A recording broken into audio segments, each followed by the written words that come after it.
Bom dia, pessoal. Espero que estejam tudo bem.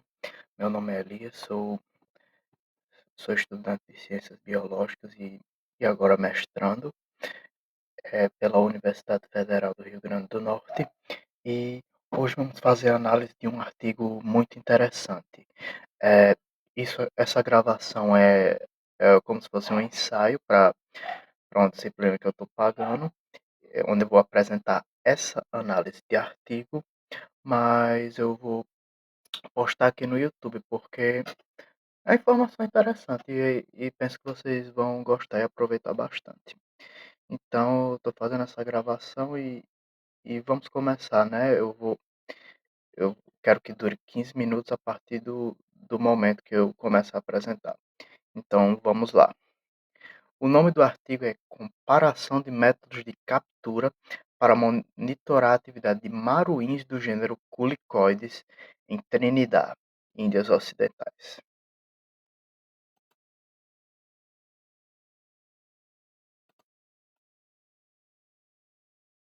Bem, aqui tá o nome do artigo em inglês e assim como os autores e onde a revista foi publicada.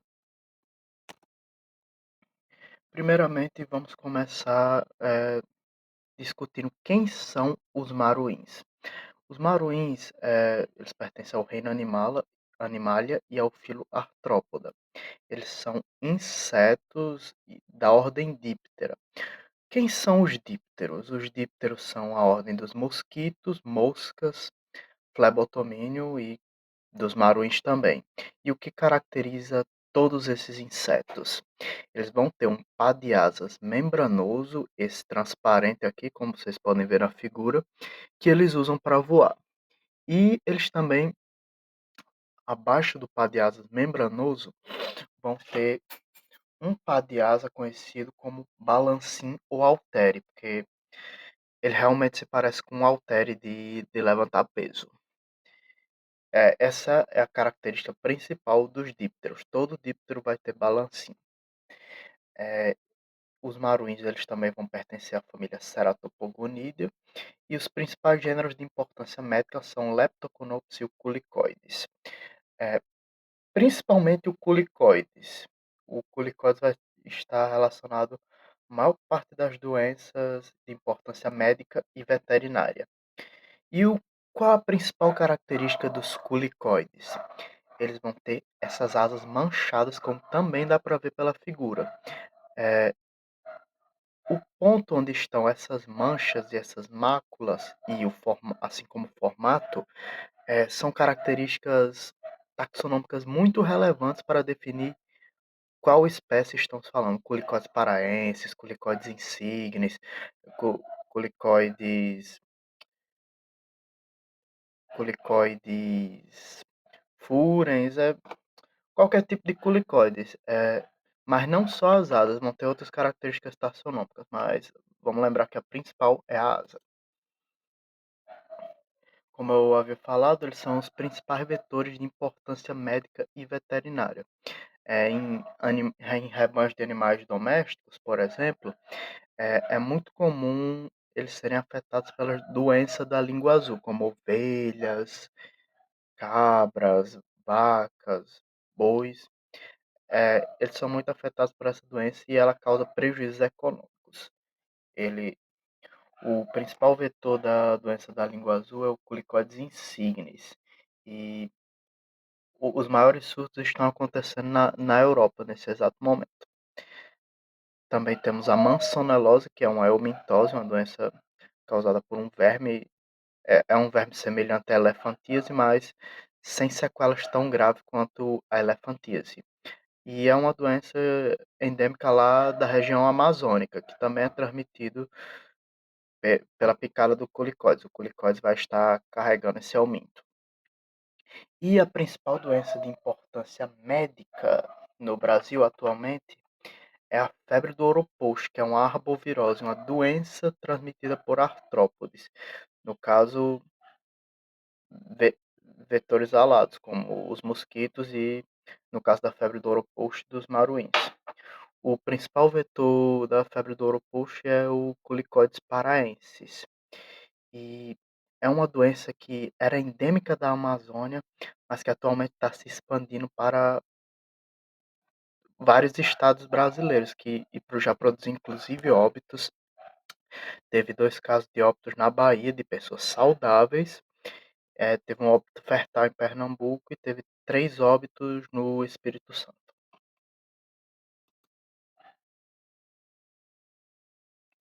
Bem, então, com essas informações, vamos passar para a introdução ao artigo do Tamiko Joseph Browning em si, que, bem, como a gente pode ver no artigo, o estudo foi realizado na ilha de Trinidad, do país Trinidad e Tobago. Eh, a ilha de Trinidad, como vocês podem ver aqui, ela é muito próxima à América do Sul e outras regiões da América Central e do Caribe. Como a gente pode ver aqui na imagem, ela está muito próxima da Venezuela, está praticamente só 11 quilômetros. E na literatura é muito conhecido o fato do vento ele levar os vetores para distâncias maiores do que as que ele podem voar.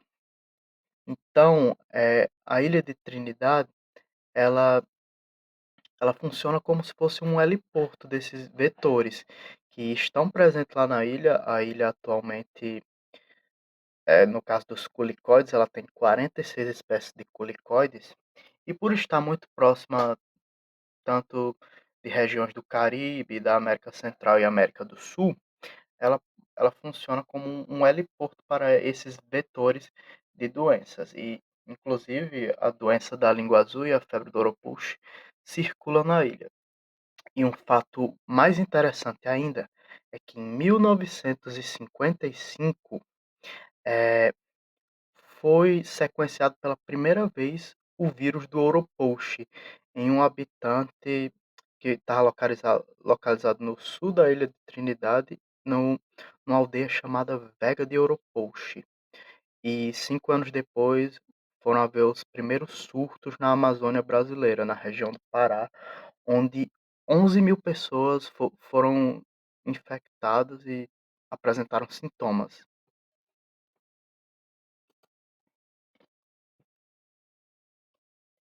Eh, para ter acesso à diversidade de vetores que existem em um determinado local, vários métodos de captura desses vetores para identificação laboratorial são feitos. Eh, e existem 2 tipos de métodos que são realizados nessas vigilâncias. O o primeiro método é são os métodos de busca ativa, que são os métodos que você vai ter que se deslocar para procurar os vetores. É o caso da rede de captura e é o caso da iscomona protegida. Como é que isso funciona? Na rede de captura, por exemplo, vão ser procurados os culicoides através de pegar a rede e tentar puxar os enxames mesmo, vai ser um método de busca ativa. E a isca humana protegida, como o próprio nome já diz, é um método que você vai ficar sentado, vai estar utilizando um sifão e vai esperar os insetos virem até você, eh, para que você possa capturá-los. É o método mais eficiente e que atrai mais insetos, tanto a rede de captura quanto a isca humana protegida, porque eles são atraídos pelas substâncias que o nosso corpo emite, como o CO2 e o ácido láctico. E quanto maior a sua temperatura corporal também, mais insetos, você vai atrair. E o segundo tipo de método de captura são as armadilhas estáticas, como por exemplo temos a Malaise, que é essa barraca, onde você vai armar essa barraca e ela vai estar acoplada a um capturador. Todo inseto que entrar nela vai, vai ser capturado. É um método bastante eficiente também. Mas a principal armadilha estática é a CDC, que é uma isca luminosa para atrair insetos noturnos. A maioria dos insetos é atraído por essa luz noturna. É só você ver eh, em qualquer dia, você ligar uma luz, vai ter um monte de mariposa e insetinho próximo a essa luz. Eles são bastante atraídos.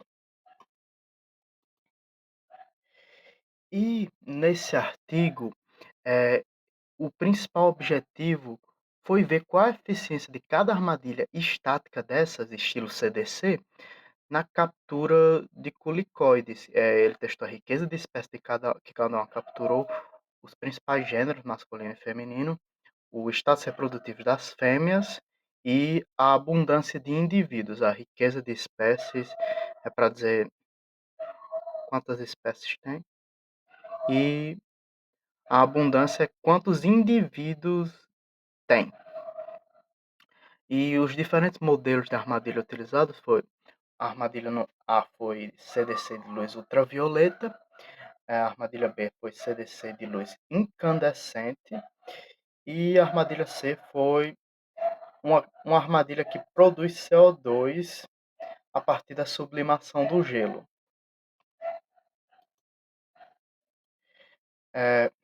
Também teve um objetivo secundário, que foi discernir os padrões de atividade crepusculares dos culicoides que foram identificados através da rede de captura, ou seja, também foi usado um método de busca ativa para complementar a pesquisa. Partindo para a metodologia, o local de coleta ficou localizado no sul de Ouro Preto, numa fazenda de cabras, onde tinha 30 cabras que andavam soltas e, e 12 cachorros. É uma área rural próxima ao Golfo de Ouro Preto e a pântanos, o que é uma região propícia para os culicoides se proliferarem e obterem alimentos. É, As armadilhas estáticas foram utilizadas por 9 noites ao longo de 3 semanas e foram colocadas as 3 armadilhas em 3 localidades dessa fazenda durante o período seco, que foi entre janeiro e fevereiro. Aqui está um apanhado geral de como foi o experimento na localidade 1, que foi sobre uma cobertura vegetal que tinha muita serrapilheira. E na localidade 2 foi mais perto onde estavam as cabras e os cachorros, e foi numa parte que foi usada para que é usada para o alimento das cabras, é uma parte de produção agrícola. E no local 3 foi um local de concreto e não estava nada próximo das cabras e dos cachorros. E, eh, essas esses 3 locais foram escolhidos para ver em qual local era maior a eficiência de cada armadilha. E quanto à rede de captura, ela foi utilizada durante as 2 últimas horas, eh, em 4 noites. As 2 últimas horas do pôr do sol, durante 4 noites, entre os meses de março e abril secos. Ela foi usada, como eu falei, para complementar e comparar com as armadilhas estáticas. Ela também foi usada próxima ao estábulo das cabras e dos cachorros. Os principais resultados, aqui nessa tabela nós temos o número total de culicoides que foram achados. Nesse parêntese, o primeiro número é de machos e o segundo número é de fêmeas. E, e aqui nós temos a armadilha A, a armadilha B e a armadilha C. Então, o que nós estamos notando por essa tabela é que a quantidade de machos é sempre muito menor do que a de fêmeas. E, e isso vai ser comum em todas as armadilhas. Eu já explico por quê. Bem, como podemos ver aqui, o total de culicoides, a armadilha C foi a que mais capturou culicoides. E por quê? Como eu expliquei no início, o CO2 é uma substância que o nosso corpo libera, então ele vai ser a que mais vai atrair insetos, nesse caso os culicoides. E como eu falei, a quantidade de fêmeas foi maior do que do que a de machos. Os machos, eles não sugam o sangue, então, obviamente, ele não vai ser tão atraído pela armadilha de CO2, eles são polinizadores. E por que eles não foram atraídos pelas outras armadilhas também? Gente, os machos não estão interessados em sugar sangue de nenhum animal ou seres humanos, então eles têm a tendência a virem em menor quantidade nas armadilhas.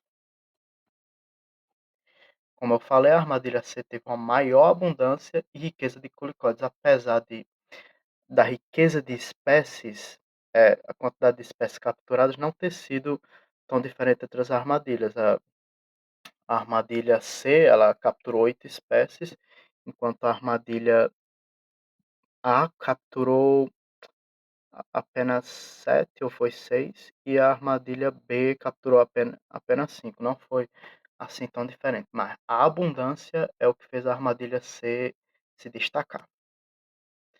Aqui foram as espécies capturadas por cada armadilha. E vamos agora para os locais. O local 1 foi a de folhagem densa, com serrapilheira. E aqui podemos ver que a armadilha A se destacou na quantidade de espécies capturadas. O local 2 foi a área cultivada e a fazenda, próxima aos bodes e os cachorros. E aqui nós podemos ver que a armadilha C teve um destaque disparado. Olha só esse número aqui. E o que é que isso significa?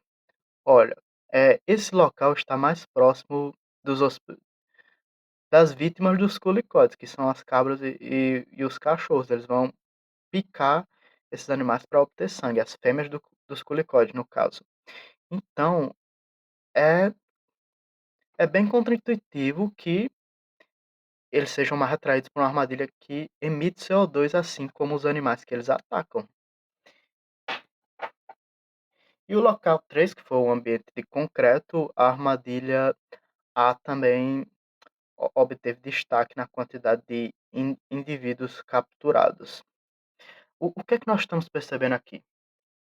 Que entre a armadilha A e a armadilha C, nós estamos vendo que, para os métodos de vigilância, elas duas parecem ser bem eficientes, não?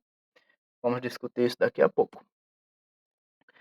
E a proporção de não culicoides? Algumas vezes as armadilhas não capturam só maruins, elas podem capturar outros tipos de insetos, principalmente dípteros.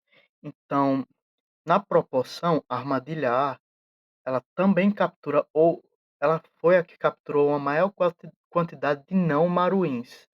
Ela também capturou vários mosquitos, mariposa, outros tipos de inseto. Em seguida temos a armadilha B, que a armadilha B é interessante, porque ela foi a que menos capturou coisas, mas ainda assim ela capturou uma quantidade quase igual de maruins e não maruins.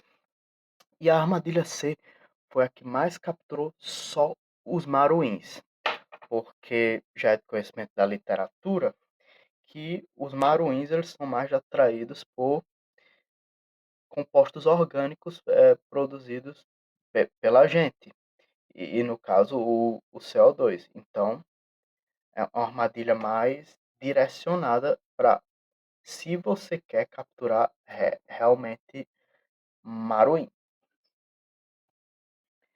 E no caso da rede de captura? Bem, a rede de captura, ela capturou 6 espécies durante essas 4 noites. O número total foi 975 culicoides. E desses 975 foram 6 espécies, que também estavam presentes nas armadilhas estáticas. E dessas 6 espécies, 3 foram dominantes, que foram a C. aitken, C. furens e C. fusilus. Não são espécies vetoras, mas são espécies que incomodam muito com a picada. E na rede de captura, houve uma maior presença de fêmeas recém-alimentadas e machos, diferente do que ocorreu na nas armadilhas estáticas. Por quê? Bem, imagine você no Natal. Você vai comer, comer, comer até quase estourar.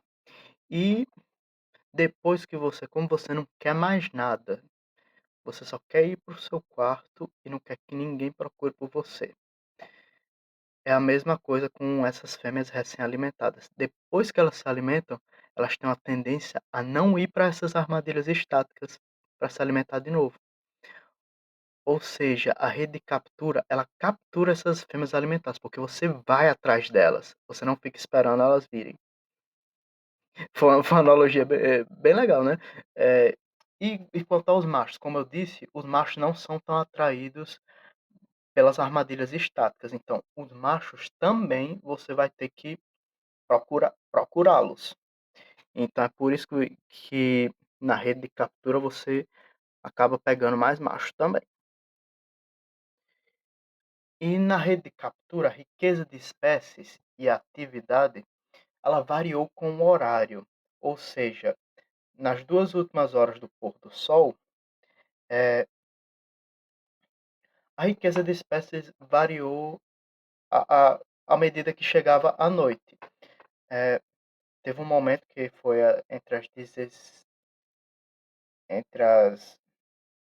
5h30 e as 6h30, que foi onde teve a maior riqueza de espécies.